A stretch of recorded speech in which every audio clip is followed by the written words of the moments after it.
Good day, Ma'am Rowena. My name is Jasami Pahamotang. Today, I will be reciting the Hebrew greetings. First, hello, goodbye, peace, shalom, please, viva kasha, thank you, tuda, you are welcome, viva kasha, yes, kin, no, lo, okay, beseder, maybe o alay, o ali, sorry, slicka,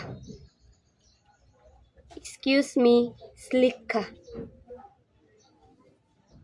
never mind, ein davar. Good morning, boker tov.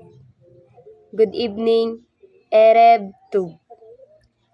That's all. Thank you.